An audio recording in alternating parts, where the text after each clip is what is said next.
ಶಾಸ್ತ್ರೇತರಿಗೆ ತರಗತಿಗೆ ಸ್ವಾಗತ. ತರಗತಿ ಪ್ರಾರಂಭ ಮಾಡೋಕ್ಕಿಂತ ಮುಂಚಿತವಾಗಿ ನಮ್ಮ ಒಂದು ಯೂಟ್ಯೂಬ್ ಚಾನಲಿಗೆ ಸಬ್ಸ್ಕ್ರೈಬ್ ಆಗಿ ಪ್ರತಿನಿತ್ಯ ತರಗತಿಗಳನ್ನು ವೀಕ್ಷಿಸಿ ಅನ್ನುತ್ತಾ ಇವತ್ತಿನ ತರಗತಿಯನ್ನು ಪ್ರಾರಂಭ ಮಾಡ್ತಾ ಹೋಗ್ತೀನಿ. ಇವತ್ತಿನ ತರಗತಿ ಉಷ್ಣಾಂಶದ ಬಗ್ಗೆ ಸಂಪೂರ್ಣವಾಗಿ ಚರ್ಚೆಯನ್ನು ಮಾಡ್ತಾ ಹೋಗೋಣ. ಜೊತೆಗೆ ಹಾಗಾದರೆ ಈ ಉಷ್ಣಾಂಶದ ಬಗ್ಗೆ ನೋಡೋದಾದರೆ, ಈ ಉಷ್ಣಾಂಶ ಅನ್ನೋದು ಆ ಭೂಮಿಯು ಪಡೆಯುವ ಎಲ್ಲ ಶಕ್ತಿಗೂ ಸೂರ್ಯನೇ ಮೂಲ. ಅಂದ್ರೆ ಈ ಒಂದು ಉಷ್ಣಾಂಶ ಎಲ್ಲಿ ಕಂಡು ಬರ್ತಾ ಹೋಗ್ತದಪ್ಪ ಅಂದ್ರೆ, ನಮಗೆ ಭೂಮಿಯು ಪಡೆಯುವಂಥ ಎಲ್ಲ ಶಕ್ತಿಗೂ ಆ ಸೂರ್ಯನೇ ಮೂಲವಾಗಿರೋದನ್ನು ಕಾಣ್ತಾ ಹೋಗ್ತೀವಿ. ಭೂಮಿಯು ಸೂರ್ಯನಿಂದ ಪಡೆಯುವ ಶಾಖವನ್ನು ಸೂರ್ಯಜನ್ಯ ಶಾಖ ಅಂತ ಕರಿತಾರೆ. ಅಂದ್ರೆ ಆ ಭೂಮಿಯು ಆ ಸೂರ್ಯನಿಂದ ಪಡೆಯುವಂಥ ಶಾಖವನ್ನು ಏನಂತ ಕರಿತಾರಪ್ಪ ಅಂದ್ರೆ ಸೂರ್ಯಜನ್ಯ ಶಾಖ ಅಂತ ಕರಿತಾರೆ. ಇನ್ಸೊಲ್ಯೂಷನ್ ಅಂತ ಕರಿತಾ ಹೋಗ್ತೀವಿ.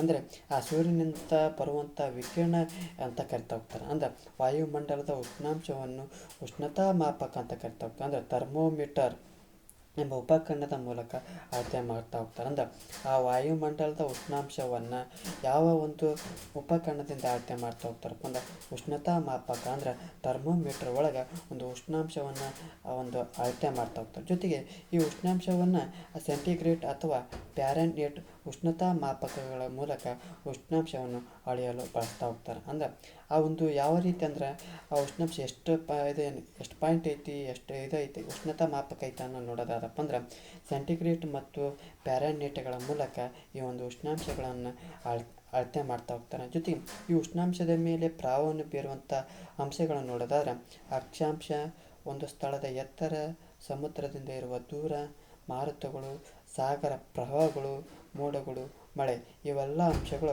ಈ ಒಂದು ಉಷ್ಣಾಂಶದ ಮೇಲೆ ಪ್ರಭಾವ ಬೀರುವಂಥ ಅಂಶಗಳನ್ನು ನೋಡ್ತಾ ಹೋಗ್ತೀವಿ. ಜೊತೆಗೆ ಈ ಉಷ್ಣಾಂಶದ ಒಂದು ಸಾಮಾನ್ಯ ಇಳಿಕೆಯ ಪ್ರಮಾಣ ನೋಡೋದಾದರೆ, ಎತ್ತರಕ್ಕೆ ಹೋದಂಥ ಅನಿಲಗಳ ಪ್ರಮಾಣವು ಕಡಿಮೆಯಾಗುವುದರಿಂದ ಸಾಂದ್ರತೆ ಕಡಿಮೆಯಾಗಿ ಉಷ್ಣಾಂಶವು ಕಡಿಮೆ ಆಗ್ತಾ ಹೋಗ್ತೈತಿ. ಅಂದ್ರೆ ಈ ಯಾವ ರೀತಿ ಉಷ್ಣಾಂಶ ಕಡಿಮೆ ಆಗ್ತದಪ್ಪ ಅಂದರೆ ಎತ್ತರಕ್ಕೆ, ಅಂದರೆ ಭೂಮಿಯ ಮೇಲಿರುವಂಥ ಎತ್ತರಕ್ಕೆ ಹೋದಂತೆ ಅಲ್ಲಿರುವಂಥ ಅನಿಲಗಳ ಪ್ರಮಾಣ ಏನಾಗ್ತದಪ್ಪ ಅಂದ್ರೆ ಅಲ್ಲಿ ಕಡಿಮೆ ಇರೋದ್ರಿಂದ ಅಲ್ಲಿ ಸಾಂದ್ರತೆ ಕಡಿಮೆಯಾಗಿ ಅಲ್ಲಿ ಏನಾಗ್ತದಪ್ಪ ಅಂದ್ರೆ ಉಷ್ಣಾಂಶ ಕಡಿಮೆ ಆಗ್ತೈತಿ. ಇದನ್ನು ಏನಂತಾರಪ್ಪ ಅಂದ್ರೆ ಉಷ್ಣಾಂಶದ ಸಾಮಾನ್ಯ ಇಳಿಕೆಯ ಪ್ರಮಾಣ ಅಂತಂತ ಕರಿತಾ ಹೋಗ್ತಾರೆ. ಉದಾಹರಣೆ ನೋಡೋದಾದಪ್ಪ ಅಂದ್ರೆ ಪ್ರತಿ 1000 ಮೀಟರ್ಗಳ ಎತ್ತರಕ್ಕೆ ಅಂದ್ರೆ 1 ಕಿಲೋಮೀಟರ್ಗೆ ಮೇಲಕ್ಕೆ ಹೋದಪ್ಪ ಅಂದ್ರೆ 6.4 ಸೆಂಟಿಗ್ರೇಡ್ ಅಥವಾ 165 ಮೀಟರ್ 1 ಸೆಂಟಿಗ್ರೇಡ್ ಉಷ್ಣಾಂಶ ಕಡಿಮೆ ಆಗ್ತೈತಿ. ಅಂದರೆ ಈ ಶಿಲೆಗೋಳದ ಮೂಲಕ ಭೂಮಿಯ ಆಳಕ್ಕೆ ಹೋದಂತೆ ಕೂಡ ಏನಾಗ್ತೈತಿ, ಉಷ್ಣಾಂಶ ಹೆಚ್ಚಿಗೆ ಆಗ್ತೈತಿ. ಅದೇ ರೀತಿ ಕೂಡ ಆ ಭೂಮಿಯಿಂದ ಮೇಲಕ್ಕೆ ಹೋದಂತೆ ಕೂಡ ಇಲ್ಲಿ ಏನಾಗ್ತೈತಪ್ಪ ಅಂದ್ರೆ ಉಷ್ಣಾಂಶ ಕಡಿಮೆ ಆಗ್ತೈತಿ. ಉದಾಹರಣೆಗೆ ಹಿಮಾಲಯ ಪರ್ವತಗಳನ್ನು ನೋಡ್ತಾ ಹೋಗ್ತೀವಿ. ಹಿಮಾಲಯ ಪರ್ವತಗಳು ಯಾಕೆ ಕರಗಂಗಿಲ್ಲಪ್ಪ ಅಂದ್ರೆ ಅತಿ ಎತ್ತರದ ಒಂದು ಪ್ರದೇಶದಲ್ಲಿ ಕಾಣ್ತಾ ಹೋಗ್ತೀವಿ. ಹಾಗಾಗಿ ಆ ಒಂದು ಹಿಮಗಳು ಜಾಸ್ತಿ ಕರಗಂಗಿಲ್ಲ. ಹಾಗಾಗಿ ಒಂದು ಉಷ್ಣಾಂಶದ ಸಾಮಾನ್ಯ ಇಳಿಕೆಯ ಪ್ರಮಾಣ ಬೆಸ್ಟ್ ಎಕ್ಸಾಂಪಲ್ ಅಂದರೆ ಈ ಪರ್ವತ ಪ್ರದೇಶಗಳು ಕಾಣ್ತಾ ಹೋಗ್ತೀವಿ. ಯಾಕಪ್ಪ ಅಂದ್ರೆ ಯಾವ ಎತ್ತರದ ಒಂದು ಪ್ರದೇಶದಲ್ಲಿ ಕಾಣ್ತಾ ಹೋಗ್ತೀವಿ ಸರ್. ಮತ್ತು ಆ ಉತ್ತರ ಧ್ರುವ ಇದು ದಕ್ಷಿಣ ಅಟ್ಲಾಂಟಿಕ್ ಖಂಡದೊಳಗೆ ಅಲ್ಲಿ ಮಂಜುಗಟ್ಟಿತ್ತು. ಅಂದ್ರೆ ಆ ಒಂದು ಉತ್ತರ ಧ್ರುವ ಮತ್ತು ದಕ್ಷಿಣ ಧ್ರುವದೊಳಗೆ ನೇರವಾದಂಥ ಸೂರ್ಯನ ಒಂದು ಕಿರಣಗಳು ಬೀಳಂಗಿಲ್ಲ. ಒಂದನೇದು. 2ನೇ ಪಾಯಿಂಟ್ ಏನಪ್ಪ ಅಂದರೆ ಎತ್ತರವಾದಂಥ ಪ್ರದೇಶದಲ್ಲಿ ಇರಬೇಕು. ಇದು ಒಂದು ಹಿಮಾಲಯ ಪರ್ವತಗಳ ಉದಾಹರಣೆ ಅಪ್ಪ ಅಂದ್ರೆ ಎತ್ತರವಾದ ಪ್ರದೇಶದಲ್ಲಿ ಐತಿ. ಅಟ್ಲಾಂಟಿಕ್ ಒಂದು ಕಂಠ ನೋಡಿದಪ್ಪ ಅಂದ್ರೆ ಸೂರ್ಯನ ಒಂದು ನೇರವಾದ ಕಿರಣಗಳು ಅಲ್ಲಿ ಬೀಳಂಗಿಲ್ಲ. ಹಾಗಾಗಿ ಈ ಒಂದು ಉಷ್ಣಾಂಶದ ಸಾಮಾನ್ಯ ಇಳಿಕೆಯ ಪ್ರಮಾಣ ಅರ್ಥ ಆತಂತ ಅಂದ್ಕೊಂಡು ಮುಂದೆ ಹೋಗ್ತಾ ಹೋಗ್ತೀನಿ. ಈ ಉಷ್ಣಾಂಶ ಯಾವುದೇ ರೀತಿ ನೋಡೋದಪ್ಪ ಅಂದ್ರೆ ವಸ್ತು ಅಥವಾ ವಾತಾವರಣದ ಶಾಖದ ಒಂದು ತೀವ್ರತೆಯ ಒಂದು ಅಳತೆ ಅಂತ ಕಾಡ್ತಾ ಹೋಗ್ತೀವಿ. ಅಂದರೆ ಈ ಒಂದು ಉಷ್ಣಾಂಶವನ್ನು ಯಾವ ರೀತಿ ಅಳತೆ ಮಾಡ್ತಾವಪ್ಪ ಅಂದರೆ ಸೆಂಟಿಗ್ರೇಡ್ ಅಥವಾ ಫ್ಯಾರೆನ್ಹೀಟ್ಗಳ ಮೂಲಕ ನೋಡ್ತಾ ಹೋಗ್ತೀವಿ. ಈ ನೀರು ಎಷ್ಟು ಮಟ್ಟಿಗೆ ಎಪ್ಪುಗಡ್ತಾ ಹೋಗ್ತಪ್ಪ ಅಂದ್ರೆ 32 ಫ್ಯಾರೆನ್ಹೀಟ್ ಇತ್ತಪ್ಪ ನೀರು ಎಪ್ಪುಗಡ್ತಾ ಹೋಗ್ತೈತಿ. 98.6 ಮಾನವನ ದೇಹ ಒಂದು ಉಷ್ಣಾಂಶ ಎಷ್ಟು ಇರ್ತದಪ್ಪ ಅಂದ್ರೆ 98.6 ಮಾನವನ ದೇಹದಲ್ಲಿ ಉಷ್ಣಾಂಶ ಇರೋದನ್ನು ನೋಡ್ತಾ ಹೋಗ್ತೀವಿ. ಜೊತೆಗೆ ಈ ಒಂದು ಪರಿಸರದ ಮೇಲೆ ಉಷ್ಣಾಂಶ ಒಂದು ಪ್ರಭಾವವನ್ನು ಕಾಣ್ತಾ ಹೋಗ್ತೀವಿ. ಯಾವ ರೀತಿಯಪ್ಪ ಅಂದ್ರೆ ಸೋಲಾರದ ವ್ಯವಸ್ಥೆಯ ಮೂಲಕ ಕೃಷಿಯೊಳಗೆ ದ್ವಿತೀಯ ಸಂಶ್ಲೇಷಣೆ ನೋಡ್ತಾ ಹೋಗ್ತೀವಿ ಮತ್ತು ಗ್ಲೇಸಿಯರ್ ಕರ್ತಾ ಹೋಗ್ತೀವಿ. ಜೊತೆಗೆ ಬರಗಾಲವನ್ನು ಕಾಣ್ತಾ ಹೋಗ್ತೀವಿ ಮತ್ತು ಸಮುದ್ರ ಮಟ್ಟ ಏರಿಕೆ ಆಗ್ತೈತಿ. ಇದು ಉಷ್ಣಾಂಶದ ಮೇಲೆ ಒಂದು ಪ್ರಭಾವ ಬೀರುವಂಥ ಅಂಶಗಳನ್ನು ಕಾಣ್ತಾ ಹೋಗ್ತೀವಿ. ಜೊತೆಗೆ ಈ ಒಂದು ಉಷ್ಣಾಂಶ ವಿಪರ್ಯಯ ಅಂತ ಕರಿತಾ ಹೋಗ್ತಾರೆ. ಅಂದರೆ ಕೆಲವೊಂದು ಶಬ್ದಗಳು ತೊದಲ್ತಾ ಹೋಗ್ತಾ ಕ್ಷಮೆ ಇರಲಿ. ಇಲ್ಲಿ ಉಷ್ಣಾಂಶ ವಿಪರ್ಯಯ ಅಂತ ಕರಿತಾ ಹೋಗ್ತೀವಿ. ಇಲ್ಲಿ ಕೆಲವು ವಿಶೇಷ ಸನ್ನಿವೇಶಗಳಲ್ಲಿ ವಾಯುಮಂಡಲದಲ್ಲಿ ಎತ್ತರಕ್ಕೆ ಹೋದಂತೆ ಉಷ್ಣಾಂಶವು ಕಡಿಮೆಯಾಗುವ ಬದಲು ಹೆಚ್ಚಾಗುತ್ತಾ ಹೋಗುವುದನ್ನು ಇದನ್ನು ಉಷ್ಣಾಂಶ ವಿಪರ್ಯ ಅಂತ ಹೇಳಿ ಈಗಿಂದ ಚರ್ಚೆ ಮಾಡ್ತಾ ಈ ಒಂದು ಪ್ರಶ್ನೆ ಮೂಡ್ಬೋದಂತಂದು ಅಂದ್ರೆ ಇಲ್ಲಿ ಏನಪ್ಪ ಅಂದ್ರೆ ಉಷ್ಣಾಂಶ ವಿಪರ್ಯ ಆಗ್ತದೆ. ಏನಪ್ಪ ಅಂದ್ರೆ ಕೆಲವು ವಿಶೇಷ ಸನ್ನಿವೇಶಗಳಲ್ಲಿ ಏನಾಗ್ತದಪ್ಪ ಅಂದ್ರೆ ವಾಯುಮಂಡಲದಲ್ಲಿ ಎತ್ತರಕ್ಕೆ ಹೋದಂತೆ ಉಷ್ಣಾಂಶ ಕಡಿಮೆ ಆಗುವ ಬದಲು ಹೆಚ್ಚಾಗುತ್ತಾ ಹೋಗ್ತೈತೆ. ಅದನ್ನು ಏನಂತ ಕರೀತಾರಪ್ಪ ಅಂದ್ರೆ ಉಷ್ಣಾಂಶ ವಿಪರ್ಯ ಅಂತ ಕರಿತಾರೆ. ಇದು ಪರ್ವತಗಳ ಕಣಿವೆ ಪ್ರದೇಶಗಳು ಕಂಡು ಬರ್ತಾ ಹೋಗ್ತದೆ. ಇದಕ್ಕೆ ಕಾರಣಗಳಂದ್ರೆ ಏನಂತಂದ್ರೆ ದೀರ್ಘಾವಧಿಯ ರಾತ್ರಿಯನ್ನು ನೋಡ್ತಾ ಹೋಗ್ತೀವಿ, ಮೋಡರಹಿತ ಶುಭ್ರ ಆಕಾಶವನ್ನು ನೋಡ್ತಾ ಹೋಗ್ತೀವಿ, ಒಣಗಾಳಿ ನೋಡ್ತಾ ಹೋಗ್ತೀವಿ, ಮಾರುತರಹಿತ ಮತ್ತು ಹಿಮಾವೃತವಾದಂಥ ಪರ್ವತದ ಮೇಲ್ಭಾಗವನ್ನು ನೋಡ್ತಾ ಹೋಗ್ತೀವಿ. ಅಂದ್ರೆ ಈ ಒಂದು ಅಂಶಗಳು ಉಷ್ಣಾಂಶ ವಿಪರ್ಯವನ್ನು ಕಾಣ್ತವೆ. ಅಂದರೆ ವಾಯುಮಂಡಲದಲ್ಲಿ ಎತ್ತರಕ್ಕೆ ಹೋದಂತೆ ಉಷ್ಣಾಂಶವು ಕಡಿಮೆ ಆಗುವುದ ಬದಲು ಹೆಚ್ಚಾಗ್ತಾ ಹೋಗ್ತದೆ. ಇದನ್ನು ಉಷ್ಣಾಂಶ ವಿಪರ್ಯ ಅಂತಂದು ಕಾಣ್ತಾ ಹೋಗ್ತೀವಿ. ಯಾವ ರೀತಿ ಅಧ್ಯಯನ ಮಾಡೋದು ಅದಪ್ಪ ಅಂದ್ರೆ ಅವುಗಳನ್ನ ಉಷ್ಣಾಂಶದ ವಲಯಗಳು ಅಂತಂದು ವರ್ಗೀಕರಣ ಮಾಡಿ ಅಧ್ಯಯನ ಮಾಡ್ತಾ ಹೋಗ್ತೀವಿ. ಅಂದ್ರೆ ಭೂಮಿ ಮೇಲ್ಮೈಯಲ್ಲಿ ಉಷ್ಣಾಂಶದ ಹಂಚಿಕೆಯು ಏಕರೀತಿಯಾಗಿ ನಾನು ಅದನ್ನೇ ಮೊದಲೇ ಸೂರ್ಯನ ಕಿರಣಗಳು ನೇರವಾಗಿ ಬೀಳಂಗಿಲ್ಲ. ಅಂದ್ರೆ ಸೂರ್ಯಜನ್ಯ ಶಾಖದ ಆಧಾರದಿಂದ ಭೂಮಿಯನ್ನು 3 ಉಷ್ಣಾಂಶ ವಲಯಗಳನ್ನಾಗಿ ವಿಂಗಡಣೆ ಮಾಡ್ತಾ ಹೋಗ್ತಾರೆ. ಯಾವ ರೀತಿಯಪ್ಪ ಅಂದ್ರೆ ಉಷ್ಣವಲಯ ಅಂತ ವರ್ಗೀಕರಣ ಮಾಡ್ತಾ ಹೋಗ್ತಾರೆ, ಸಮಶೀತೋಷ್ಣ ವಲಯ ಅಂತ ವರ್ಗೀಕರಣ ಮಾಡ್ತಾ ಹೋಗ್ತಾರೆ, ಶೀತ ವಲಯ ಅಂತಂದು ವರ್ಗೀಕರಣ ಮಾಡ್ತಾ ಹೋಗ್ತಾರೆ. ಅಂದ್ರೆ ಇದು ಭೂಮಿ, ಇಲ್ಲಿ ಏನು ನಾವು ನೋಡ್ತಾ ಹೋಗ್ತೀವಿ ಇದು ಭೂಮಿ. ಆ ಭೂಮಿಯೊಳಗೆ ಸಮಭಾಜಕ ವೃತ್ತ, ಕರ್ಕಾಟಕ ಸಂಕ್ರಾಂತಿ ವೃತ್ತ, ಅರ್ಕಾಟಿಕ್ ವೃತ್ತ ಮತ್ತು ಉತ್ತರ ಧ್ರುವ ಅಂತ ನೋಡ್ತಾ ಹೋಗ್ತೀವಿ. ಅದೇ ರೀತಿ ದಕ್ಷಿಣಾರ್ಧಗೋಳದೊಳಗೆ ಮಕರ ಸಂಕ್ರಾಂತಿ ವೃತ್ತ ಮತ್ತು ಅಂಟಾರ್ಟಿಕ ವೃತ್ತ ಮತ್ತು ದಕ್ಷಿಣ ಧ್ರುವದೊಳಗೆ ನೋಡ್ತಾ ಹೋಗ್ತೀವಿ. ಈ ಒಂದು ಉಷ್ಣಾಂಶ ವಲಯಗಳನ್ನು ಈ ಒಂದು ಏನು ಸಮಭಾಜಕ ವೃತ್ತದೊಳಗೆ ಏನು ಕಾಣ್ತಾ ಹೋಗ್ತದೆ, ಈ ಒಂದು ಸಮಭಾಜಕ ವೃತ್ತದಿಂದ 23.5 ಡಿಗ್ರಿ ಉತ್ತರ ಅಕ್ಷಾಂಶ ಮತ್ತು 33.5 ಡಿಗ್ರಿ ದಕ್ಷಿಣ ಅಕ್ಷಾಂಶವನ್ನು ಉಷ್ಣವಲಯ ಅಂತ ಕರಿತಾ ಹೋಗ್ತೀವಿ. ಅದೇ ರೀತಿ ದಕ್ಷಿಣ ಏನದ ಸಮಶೀತೋಷ್ಣ ವಲಯ ಅಂತ ಏನು ಕರಿತಾ ಹೋಗ್ತೀವಲ್ಲ, ಅಂದರೆ ದಕ್ಷಿಣಾರ್ಧಗೋಳದಲ್ಲಿ 23.5ರಿಂದ 66.5ವರೆಗೆ ಇರುವಂಥ ದಕ್ಷಿಣ ಒಂದು ದಕ್ಷಿಣ ಸಮಶೀತೋಷ್ಣ ವಲಯ ಅಂತ ಕರಿತಾ ಹೋಗ್ತೀವಿ. ಅದೇ ರೀತಿ ಉತ್ತರಾರ್ಧದಲ್ಲಿ ಉತ್ತರ ಸಮಶೀತೋಷ್ಣ ವಲಯ ಅಂತ ಕರಿತಾ ಹೋಗ್ತೀವಿ. ಉತ್ತರ ಧ್ರುವದೊಳಗೆ ಶೀತವಲಯ, ಉತ್ತರ ಶೀತವಲಯ, ದಕ್ಷಿಣ ಧ್ರುವದೊಳಗೆ ದಕ್ಷಿಣ ಶೀತವಲಯ ಅಂತಂದು ವರ್ಗೀಕರಣ ಮಾಡ್ತಾ ಹೋಗ್ತಾರೆ. ಅಂದರೆ ಮುಖ್ಯವಾಗಿ 3 ವಲಯಗಳು ಉಷ್ಣವಲಯ, ಸಮಶೀತೋಷ್ಣ ವಲಯ ಮತ್ತು ಶೀತವಲಯಗಳಾಗಿ ವರ್ಗೀಕರಣವನ್ನು ಮಾಡೋದನ್ನು ನೋಡ್ತಾ ಹೋಗ್ತೀವಿ. ಅಂದ್ರೆ ಈ ಉಷ್ಣವಲಯ ಅಂದರೆ ಏನಪ್ಪ ಅಂದರೆ ಈ ಒಂದು ಸಮಭಾಜಕ ವೃತ್ತದ ಮೇಲೆ ಮತ್ತು ಕೆಳಗೆ ಅಂದರೆ 23.5 ಡಿಗ್ರಿ ಅಂತ ಕರಿತಾವಲ್ಲ, ಉತ್ತರ ಮತ್ತು ದಕ್ಷಿಣದ ಒಂದು ಈ ಪ್ರದೇಶವನ್ನು ಅಂತ ಕರಿತಾವಪ್ಪ ಅಂದ್ರೆ ಉಷ್ಣವಲಯ ಅಂತ ಕರಿತಾ ಹೋಗ್ತೀವಿ. ಜೊತೆಗೆ 23.5ರಿಂದ 66ವರೆಗೆ ಏನು ನೋಡ್ತಾ ಹೋಗ್ತೀವಲ್ಲ ಅದನ್ನು ಸಮಶೀತೋಷ್ಣ ವಲಯ ಅಂತ ಕರಿತಾ ಹೋಗ್ತೀವಿ. ಜೊತೆಗೆ ಆ ಉತ್ತರ ಧ್ರುವ ಮತ್ತು ದಕ್ಷಿಣ ಧ್ರುವನಿ ಅಂತ ಕರಿತಾವಪ್ಪ ಅಂದ್ರೆ ಶೀತ ವಲಯಗಳು ಅಂತಂದು ವರ್ಗೀಕರಣ ಮಾಡ್ತಾ ಹೋಗ್ತೀವಿ. ಇದು ಉಷ್ಣವಲಯ, ಸಮಶೀತೋಷ್ಣ ವಲಯ ಮತ್ತು ಶೀತ ವಲಯ ಅಂತಂದು ವರ್ಗೀಕರಣ ಮಾಡ್ತಾ ಹೋಗ್ತೀವಿ. ಹಾಗಾದರೆ ಈ ಉಷ್ಣವಲಯ ನೋಡೋದಾದಪ್ಪ ಅಂದ್ರೆ ಇದನ್ನು ಟಾರಿಡ್ ಜೂನ್ ಅಂತ ಕರಿತಾರೆ. ಟಾರಿಡ್ ಅಥವಾ ಟೋರಿಡ್ ಜೂನ್ ಅಂತ ಕರಿತಾ ಹೋಗ್ತೀವಿ. ಇದು ಹೆಚ್ಚು ಉಷ್ಣಾಂಶ ಇರುವಂಥ ವಲಯ. ಅಂದ್ರೆ ಇದು ಹೆಚ್ಚು ಉಷ್ಣಾಂಶವಿರುವಂಥ ವಲಯವನ್ನು ಕರಿತಾ ಹೋಗ್ತೀವಿ. ಇದರಲ್ಲಿ ಸೌರಶಾಖ ಅಂದರೆ ಸೂರ್ಯನಿಂದ ಬರುವಂಥ ಕಿರಣಗಳ ಒಂದು ಶಾಖವನ್ನು ಸೌರಶಾಖ ಹೆಚ್ಚಾಗಿ ಕಂಡು ಬರ್ತಾ ಹೋಗ್ತೈತಿ.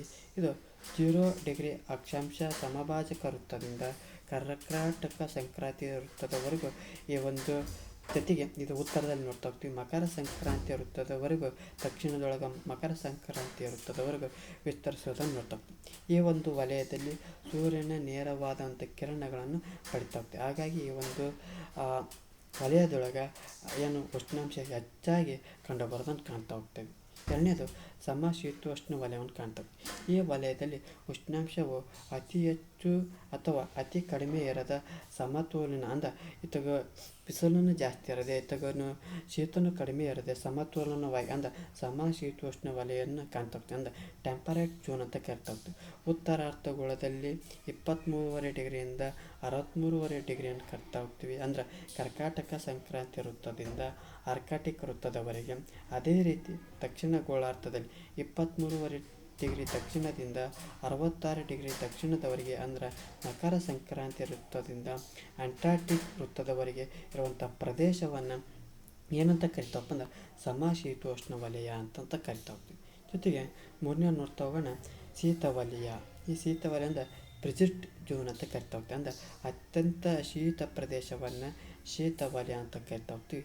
ಇದು ಉತ್ತರ ಅರ್ಧಗೋಳದಲ್ಲಿ 66 ಡಿಗ್ರಿ ಅಂದರೆ ಆರ್ಕಾಟಿಕ್ ಉತ್ತರ ಅಕ್ಷಾಂಶದಿಂದ 90 ಡಿಗ್ರಿ ಉತ್ತರ ಧ್ರುವದವರೆಗೆ ಹಾಗೂ ದಕ್ಷಿಣ ಅರ್ಧಗೋಳದಲ್ಲಿ 66 ದಕ್ಷಿಣ ಅಕ್ಷಾಂಶದಿಂದ ಅಂದರೆ ಅಂಟಾರ್ಟಿಕ್ ವೃತ್ತದಿಂದ 90 ಡಿಗ್ರಿ ಧ್ರುವದವರೆಗಿನ ಪ್ರದೇಶವನ್ನೇ ಅಂತ ಕರಿತಂದ ಶೀತವಲಯ ಅಂತ ಕರಿತಾ ಹೋಗ್ತೀವಿ. ಈ ವಲಯದಲ್ಲಿ ಸೂರ್ಯನ ಕಿರಣಗಳು ಅತ್ಯಂತ ಓರೆಯಾಗಿ ಬೀಳುವುದರಿಂದ ಉಷ್ಣಾಂಶ ಅತಿ ಕಡಿಮೆ ಇರೋದನ್ನು ಕಾಣ್ತಾ ಹೋಗ್ತೀವಿ. ಇಲ್ಲಿ ಬೇಸಿಗೆಯಲ್ಲಿ ಉಷ್ಣಾಂಶ ಸ್ವಲ್ಪ ಹೆಚ್ಚಾಗುತ್ತದೆ ಮತ್ತು ಚಳಿಗಾಲದಲ್ಲಿ ಉಷ್ಣಾಂಶ ಕಡಿಮೆ ಆಗ್ತದೆ. ಹಾಗಾಗಿ ಈ ಒಂದು ಪ್ರದೇಶವನ್ನು ಶೀತವಲಯ ಕಾಣ್ತಾ ಹೋಗ್ತೀವಿ. ಈ ಉಷ್ಣವಲಯದೊಳಗೆ ಸೂರ್ಯನ ಒಂದು ನೇರವಾದ ಕಿರಣಗಳು ಬೀಳೋದ್ರಿಂದ ಇಲ್ಲಿ ಉಷ್ಣಾಂಶ ಹೆಚ್ಚಾಗಿ ಇರೋದನ್ನು ಕಾಣ್ತಾ ಹೋಗ್ತೀವಿ. ಈ ಸಮಶೀತೋಷ್ಣ ವಲಯದೊಳಗೆ ಇಲ್ಲಿ ಅತಿ ಹೆಚ್ಚು ಉಷ್ಣಾಂಶ ಇರೋಂಗಿಲ್ಲ ಮತ್ತು ಅತಿ ಶೀತ ಕಾಣಂಗಿಲ್ಲ. ಹಾಗಾಗಿ ಇಲ್ಲಿ ಎರಡೂ ಸಮ ಪ್ರಮಾಣದಲ್ಲಿ ಇರೋದ್ರಿಂದ ಇದನ್ನು ಸಮಶೀತೋಷ್ಣ ವಲಯ ಅಂತ ಕರಿತಾ ಹೋಗ್ತೀವಿ. ಈ ಶೀತ ವಲಯದೊಳಗೆ ಈ ಸೂರ್ಯನ ಒಂದು ಕಿರಣಗಳು ಓರೆಯಾಗಿ ಬೀಳೋದ್ರಿಂದ ಇಲ್ಲಿ ಉಷ್ಣಾಂಶ ಏನಾಗ್ತದಪ್ಪ ಅಂದ್ರೆ ಅತಿ ಕಡಿಮೆ ಇರೋದ್ರಿಂದ ಇದನ್ನು ಶೀತ ವಲಯವನ್ನು ಕಾಣ್ತಾ ಹೋಗ್ತೀವಿ. ಅಂದ್ರೆ ಈ ಒಂದು ಇದಿಷ್ಟು ಏನಪ್ಪ ಅಂದ್ರೆ ಈ ಒಂದು ಉಷ್ಣಾಂಶದ ಒಂದು ವಲಯಗಳನ್ನು ಕಾಣ್ತಾ ಹೋಗ್ತೀವಿ. ಜೊತೆಗೆ ಸಮೋಷ್ಣೀಯ ರೇಖೆಗಳಂತ ಕರಿತಾ ಹೋಗ್ತೀವಿ. ಅಂದ್ರೆ ಐಸೋಥರ್ಮ್ಸ್ ಅಂತ ಕರಿತಾ ಹೋಗ್ತೀವಿ. ಒಂದೇ ಪ್ರಮಾಣದ ಉಷ್ಣಾಂಶವನ್ನು ಹೊಂದಿರುವ ಸ್ಥಳಗಳನ್ನು ಸೇರಿಸುವಂಥ ಎಳೆಯಬಹುದಾದ ರೇಖೆಗಳೇ ಸಮೋಷ್ಣೀಯ ರೇಖೆಗಳು ಅಂತ ಕರಿತಾ ಹೋಗ್ತೀವಿ. ಅಂದ್ರೆ ಈ ಸಮೋಷ್ಣೀಯ ರೇಖೆಗಳಂದ್ರೆ ಐಸೋಥರ್ಮ್ಸ್ ಅಂದರೆ ಏನಪ್ಪ ಅಂದ್ರೆ ಒಂದೇ ಪ್ರಮಾಣದ ಉಷ್ಣಾಂಶವನ್ನು ಹೊಂದಿರುವಂಥ ಸ್ಥಳಗಳನ್ನು ಸೇರಿಸುವಂಥ ಎಳೆಯಬಹುದಾದ ರೇಖೆಗಳೇ ಸಮೋಷ್ಣೀಯ ರೇಖೆಗಳು. ಅಂದ್ರೆ ಒಂದೇ ಪ್ರಮಾಣ ಬೀಳುವಂಥ ಉಷ್ಣಾಂಶ ಹೊಂದಿರುವಂಥ ಸ್ಥಳಗಳನ್ನು ಸೇರಿಸುವಂಥ ಎಳೆಯಬಹುದಾದಂಥ ರೇಖೆಗಳನ್ನು ಸಮೋಷ್ಣೀಯ ರೇಖೆಗಳಂತ ಕರಿತಾರೆ. ಇವುಗಳನ್ನು ಎಲ್ಲಿ ನೋಡ್ತಾ ಹೋಗ್ತಪ್ಪ ಅಂದ್ರೆ ಗೋಳ ಅಥವಾ ಭೂಪಟದ ಮೇಲೆ ಯಾವುದಾದರೂ ಭಾಗದ ಮೇಲೆ ಉಷ್ಣಾಂಶದ ಒಂದು ಹಂಚಿಕೆಯನ್ನು ತೋರಿಸಲು ಹೇಳ್ತಾ ಹೋಗ್ತೀವಿ. ಇವುಗಳನ್ನು ಸಮೋಷ್ಣೀಯ ರೇಖೆಗಳು ಅಂತಂದು ಕರಿತಾ ಹೋಗ್ತೇವೆ. ಜೊತೆಗೆ ಅತಿ ಹೆಚ್ಚು ಮತ್ತು ಅತಿ ಕಡಿಮೆ ಉಷ್ಣಾಂಶ ಸ್ಥಳಗಳ ಬಗ್ಗೆ ನೋಡೋದಾದಪ್ಪ ಅಂದ್ರೆ ಆಫ್ರಿಕಾ ಖಂಡದ ಲಿಬಿಯಾ ಎಂಬ ದೇಶದಲ್ಲಿನ ಅಲ್ ಅಜಿಜಿಯಾ ಪ್ರಪಂಚದಲ್ಲಿ ಅತಿ ಹೆಚ್ಚು ಉಷ್ಣಾಂಶವನ್ನು ದಾಖಲೆ ಮಾಡಿತ್ತಂದ್ರೆ ಪ್ರಪಂಚದಲ್ಲಿ ಅತಿ ಹೆಚ್ಚು ಉಷ್ಣಾಂಶ ಎಲ್ಲಿ ದಾಖಲಾಗ್ಯದಪ್ಪ ಅಂದ್ರೆ ಆಫ್ರಿಕಾ ಖಂಡದ ಲಿಬಿಯಾ ದೇಶದ ಅಲ್ ಅಜಿಜಿಯಾ ಪ್ರದೇಶದಲ್ಲಿ ಇಡೀ ಪ್ರಪಂಚದ ಉಷ್ಣಾಂಶವನ್ನು ದಾಖಲಿಸ್ತವೆ. ಯಾಕಪ್ಪ ಅಂದ್ರೆ ಸರಾಸರಿ 58 ಸೆಂಟಿಗ್ರೇಡ್ ಆ ಉಷ್ಣಾಂಶವನ್ನು ದಾಖಲಾಗಿರೋದನ್ನು ನೋಡ್ತಾ ಹೋಗ್ತೀವಿ.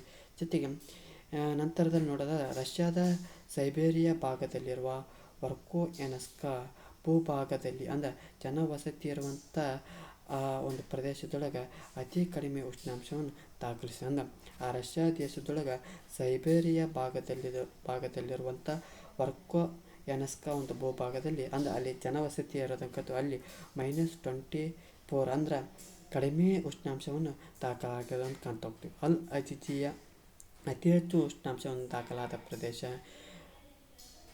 ವರ್ಕೋಯೆನಸ್ಕ ಅತಿ ಕಡಿಮೆ ಉಷ್ಣಾಂಶವಾದಂಥ ದಾಖಲಾದಂಥ ಸ್ಥಳವನ್ನು ನೋಡ್ತಾ ಹೋಗ್ತೀವಿ. ಆದರೆ ಅದೇ ರೀತಿ ಭಾರತದಲ್ಲಿ ನೋಡೋದಾದ್ರೆ ಭಾರತದಲ್ಲಿ ರಾಜಸ್ಥಾನದ ಗಂಗಾನಗರವು ಬೇಸಿಗೆ ಸಂದರ್ಭದೊಳಗೆ ಅತ್ಯಂತ ಗರಿಷ್ಠ ಉಷ್ಣಾಂಶವನ್ನು ದಾಖಲೆ ಮಾಡ್ತಾ ಹೋಗ್ತೀವಿ. ಎಷ್ಟಪ್ಪ ಅಂದ್ರೆ ಸರಾಸರಿ 54 ಸೆಂಟಿಗ್ರೇಡ್ ನೋಡ್ತಾ ಹೋಗ್ತೀವಿ. ಅದೇ ರೀತಿ ಲಡಾಖ್ನ ಲೇ ಪ್ರದೇಶವು ಚಳಿಗಾಲದಲ್ಲಿ ಅತಿ ಕಡಿಮೆ ಉಷ್ಣಾಂಶವನ್ನು ದಾಖಲಾಗಿ ನೋಡ್ತೇವೆ. ಎಷ್ಟು -10 ಡಿಗ್ರಿಯನ್ನು ನೋಡ್ತಾ ಹೋಗ್ತೀವಿ. ಅತಿ ಹೆಚ್ಚು ಗಂಗಾನಗರ, ಅತಿ ಕಡಿಮೆ ಲಡಾಖ್ ಪ್ರದೇಶದಲ್ಲಿ ಕಾಣ್ತಾ ಹೋಗ್ತೀವಿ. ಜೊತೆಗೆ ಅಂಟಾರ್ಟಿಕಾದಲ್ಲಿರುವಂಥ ವೊಸ್ಟೋಕ್ ಪ್ರದೇಶವನ್ನು ಪ್ರಪಂಚದ ಅತ್ಯಂತ ಶೀತ ಪ್ರದೇಶವನ್ನು ಪರಿಗಣನೆ ಮಾಡ್ತಾ ಹೋಗ್ತಾರೆ.